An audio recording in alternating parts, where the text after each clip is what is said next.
احمد بشیر بڑا غنی آدمی ہے، ذہنی اور مالی دونوں لحاظ سے۔ حقیقت یہ ہے کہ میں نے احمد بشیر سا غنی آدمی نہیں دیکھا۔ اگر وہ 2 روز سے بھوکا ہو اور کہیں سے 1 روپیہ مل جائے اور وہ کچھ کھانے کے لیے بازار جا رہا ہو، آپ راستے میں مل جائے اور اس سے پیسے مانگے تو وہ بن سوچے سمجھے پورے کا پورا روپیہ آپ کے ہاتھ پر رکھ دے گا۔ دے کر بھول جانا احمد بشیر کی عادت ہے۔ اس کے باوجود ایک روز اس نے مجھے گلے سے پکڑ لیا، کہنے لگا، تو نے میرے 300 روپے کھا لیے ہیں، میری رقم نکال ابھی یہاں۔ واقعی میں نے اس کے 300 روپے کھا لیے تھے، لیکن 2 باتیں عجیب تھیں۔ ایک یہ کہ اس کے 300 روپے کھائے مجھے عرصہ گزر چکا تھا، اور دوسرے صرف 300 ہی نہیں، میں نے تو اس کے کئی 100 روپے کھائے تھے۔ احمد بشیر نیک نیتی اور ہمدردی سے بھرپور ہے، لیکن ساتھ ہی وہ ذہنی عجز سے کورا ہے۔ اس کی خود اعتمادی خود پرستی کی حدود کو چھوئے رہتی ہے۔ وہ چیلنج پسند ہے، اعتدال کا قائل نہیں۔ جب وہ ایف اے میں تعلیم پا رہا تھا تو ایک روز اپنے دوستوں کے سامنے اسٹنٹ فلموں کے ہیرو کی نقل اتارتے ہوئے اس نے کھڑکی سے نیچے چھلانگ لگا دی تھی۔ اس وقت اسے یاد نہیں رہا تھا کہ کھڑکی 1 منزل اونچی ہے۔ شدت احمد بشیر کی نس نس میں کوٹ کوٹ کر بھری ہے، جس میں تشدد کا عنصر نمایاں ہے۔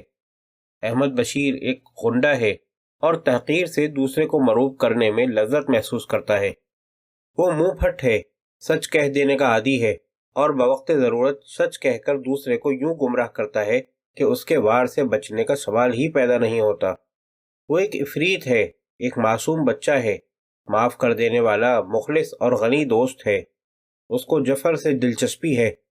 یہ دلچسپی فلم سازی کے دور کی پیداوار ہے، اگرچہ دل کی گہرائیوں میں وہ نجوم جعفر اور مافوق الفطرت کو نہیں مانتا، پھر بھی وہ علم جعفر کی عزت کرتا ہے، اور اس سے اکثر یوں دل بہلاتا رہتا ہے جیسے کوئی بچہ ٹھیکریوں سے کھیلتا ہے۔ جعفر میں اس کے استاد شاد گیلانی ہیں۔ احمد بشیر ان کی بہت عزت کرتا ہے۔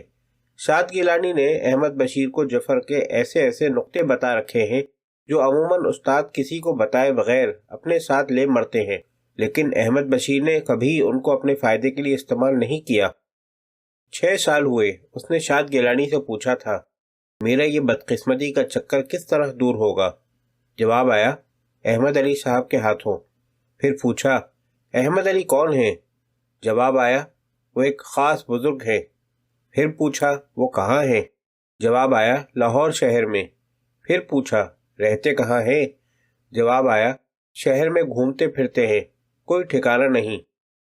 اب عرصہ 1 سال سے احمد بشیر سوچ رہا ہے کہ یہ پوچھے کہ فلاں دن فلاں وقت وہ بزرگ کہاں ہوں گے تاکہ وہ ان سے مل سکے، لیکن دل ہی دل میں اسے علم ہے کہ وہ احمد علی سے کبھی نہیں ملے گا۔ احمد بشیر میں ادبی صلاحیت بدرجہ اتم موجود ہے۔ سب سے پہلے اس نے شاعری کو اپنایا۔ ان دنوں وہ بشیر رومانی تھا، رومانی اس کا تخلص تھا۔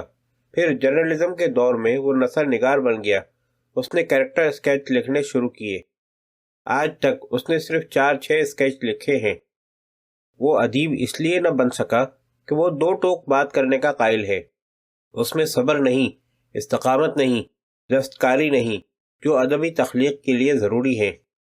1948 میں اس نے مجھ پر پہلا اسکیچ لکھا تھا، عنوان تھا سرما۔ میرے حوصلے کی داد دیجیے کہ آج 32 سال کے بعد اس سے انتقام لے رہا ہوں۔ احمد بشیر نے اپنا آخری اسکیچ اسی سال کشور ناہید پر لکھا ہے۔ جب اس نے وہ مضمون محفل میں پڑھا تو بڑی ہاہاکار مچی۔ لوگ کہنے لگے، احمد بشیر نے متعفن کیچڑ اچھالا ہے، مضمون فحش ہے، اور کشور ناہید سے سراسر زیادتی کی گئی ہے۔ میں نے وہ مضمون حاصل کر کے پڑھا ہے۔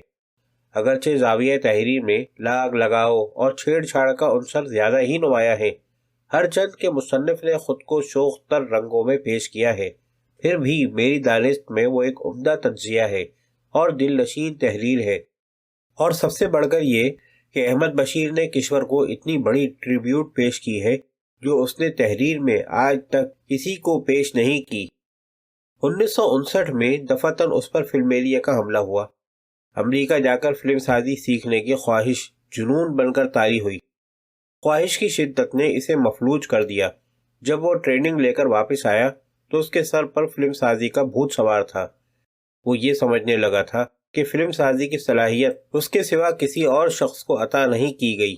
اس کا ایمان تھا کہ اسے فلم بنانے کے لیے دنیا پر اتارا گیا ہے، کہ وہ فلم سازی کا امام ہے۔ وہ اپنے ان خیالات کا کھلا اظہار نہیں کرتا تھا، حالانکہ دل کی بات کہہ دینا اس کی فطرت ہے، لیکن اس زمانے میں اس کی فطرت کنچلی بدل رہی تھی۔ احمد بشیر نے مجھ سے کہا، یار ایک کہانی لکھ دو۔ میں نے کہانی لکھ دی۔ اس نے اس کہانی کے اجزاء کو کئی بار کوٹا چھانا، اس کا قوام بنایا، خمیر پیدا کیا۔ جب وہ کہانی کی معجون تیار کر رہا تھا تو اس کی دیوانگی صاف ظاہر تھی، ایک طوفان جمع ہو رہا تھا۔ کہانی فلمانے کے لیے اسے والد اور بہن سے رقم مل گئی۔ جب وہ انڈسٹری میں پہنچا تو وہ طوفان چلنے لگا، جنون میں شدت بڑھتی گئی، خود اعتمادی خود پرستی بن گئی۔ خود پرستی نے تحقیر اور تشدد کے چیٹے اڑائے۔ اس نے ساری انڈسٹری کو للکارا، تم کچھ نہیں جانتے۔